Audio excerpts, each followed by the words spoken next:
নমস্কার, আমি স্বপন। ইভিএম নিউজে আপনাদের সকলকে স্বাগত। এই মুহূর্তে সবথেকে গুরুত্বপূর্ণ খবর, সুপ্রিম কোর্টে প্রধান বিচারপতি DY চন্দ্রচূড় পরিবর্তন ঘটে গিয়ে জাস্টিস খান্না ক্ষমতায় এসছেন। আর এই খান্না ক্ষমতায় আসার পর থেকেই গোটা পরিস্থিতিটার ক্রমশ পরিবর্তন ঘটছে পশ্চিমবাংলার ক্ষেত্রে। এটা তো একটা খুবই গুরুত্বপূর্ণ আপডেট বলা যেতে পারে। পশ্চিমবাংলার মানুষ আশায় বুক বাঁধছে। পশ্চিমবাংলা এবার রাহু মুক্তি ঘটবে গোটা পশ্চিমবাংলা থেকে। এই রাহু মুক্তি যখন ঘটনার কথা আমরা শুনতে পাচ্ছি, তখন কার্যত কালীঘাটে বাজ পড়েছে। মমতা ব্যানার্জির মাথায় বাজ পড়ার মতো ঘটনা। এই রকম খবর আসছে যে সুপ্রিম কোর্টে এবার জাস্টিস খান্না তিনি যে সিদ্ধান্ত নিতে চলেছেন, সেই সিদ্ধান্তের পরিপ্রেক্ষিতে মমতা ব্যানার্জি সরকার কার্যত দেউলিয়া হয়ে যাবে। এই সরকারকে কার্যত পদত্যাগ করে মমতা ব্যানার্জিকে চলে যেতে না হয়, এ নিয়ে কিন্তু প্রশ্ন উঠছে। এই নিয়ে কথা হচ্ছে সর্বত্র। কি সেই বিষয়?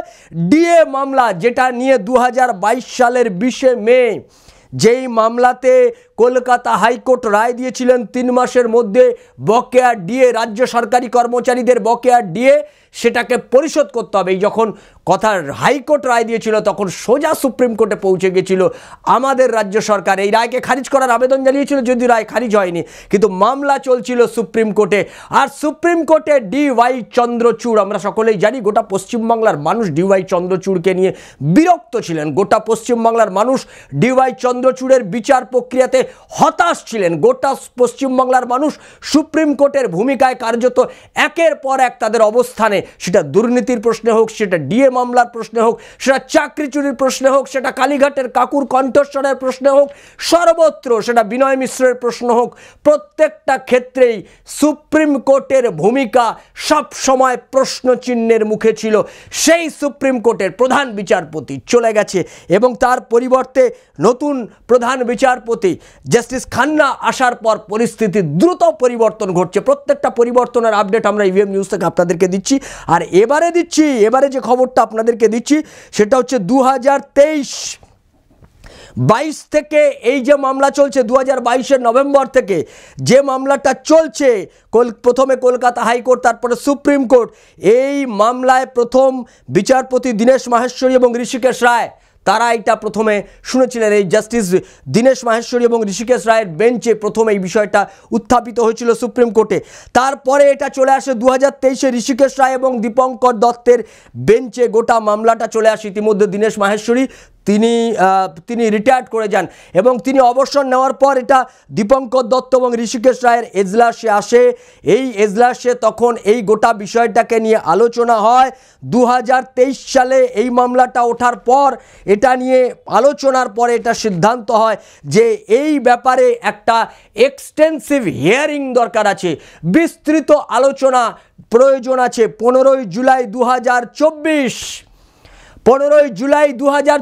এটা বলা হয়েছিল বিস্তৃত আলোচনার প্রয়োজন আছে, কিন্তু 15ই জুলাই 2024-এর পর থেকে এখনো পর্যন্ত বিস্তৃত আলোচনা করার জন্য সুপ্রিম কোর্ট এখনো পর্যন্ত তার সময় করে উঠতে পারেনি।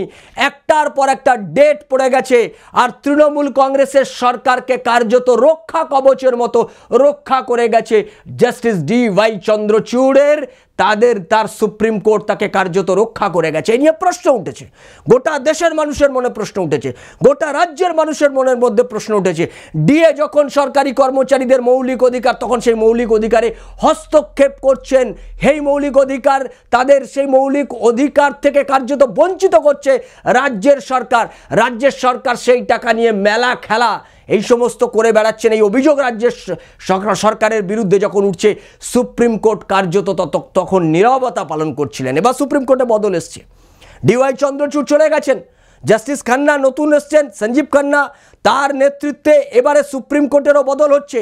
আগে সুপ্রিম কোর্টে যিনি দেবী ছিলেন, আইনের দেবী, তার হাতে ছিল তলোয়ার। সেই তলোয়ার সরে গিয়ে এখন তার হাতে রয়েছে সংবিধান।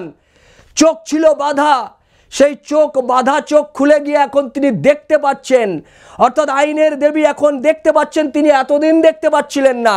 DY চন্দ্রচূড়ের যে সুপ্রিম কোর্ট অনেক কিছু, বাংলায় অনেক অত্যাচার, অনেক অপশাসন, অনেক চুরি, অনেক দুর্নীতি, অনেক খুন, অনেক ধর্ষণ প্রত্যেক দিন বাংলায় হয়েছে, কিন্তু সুপ্রিম কোর্ট থেকেছে নীরবে।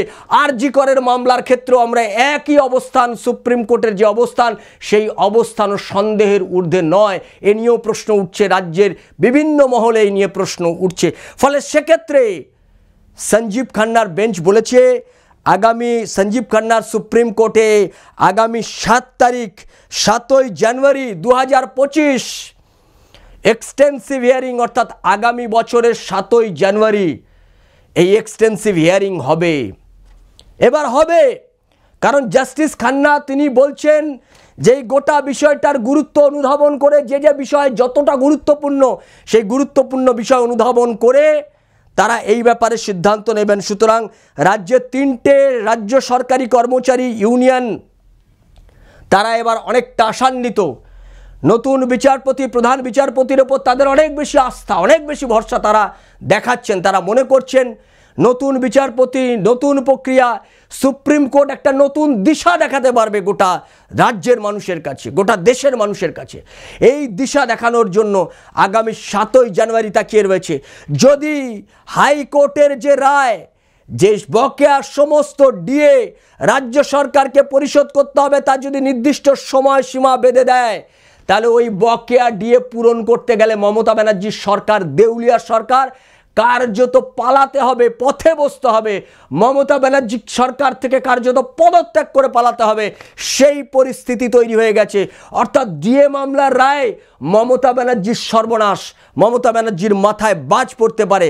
ফলে 7ই জানুয়ারি এক্সটেন্সিভ হিয়ারিং, যদিও আমরা জানি ঋষিকেশ রায় যিনি রয়েছেন তার রিটায়ারমেন্ট 2025-এর 31 জানুয়ারি তার রিটায়ারমেন্ট, অর্থাৎ 7ই জানুয়ারি হিয়ারিংয়ের পর আবার 31 জানুয়ারি তার রিটায়ারমেন্ট হয়ে যাবে, তার জায়গায় নতুন কেউ আসবে।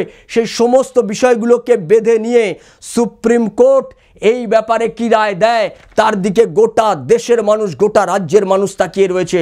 মমতা ব্যানার্জি আতঙ্কে রয়েছে, কার্যত তার সরকার পড়ে যাবে। এই রায় যদি সুপ্রিম কোর্টের এই রায় যদি রাজ্য সরকারি কর্মচারীদের পক্ষে যায়, এই সরকারকে কার্যত দেউলিয়া সরকারকে ভেঙে দিয়ে, সরকার ভেঙে দিয়ে মমতা ব্যানার্জিকে নতুন ভোটের দিকে এগোতে হবে। পরিস্থিতি সেই দিকেই গড়াচ্ছে। আপনাদের নজর থাকুক ইভিএম নিউজের পর্দায়। ইভিএম নিউজ আপনার কথা বলে। নমস্কার।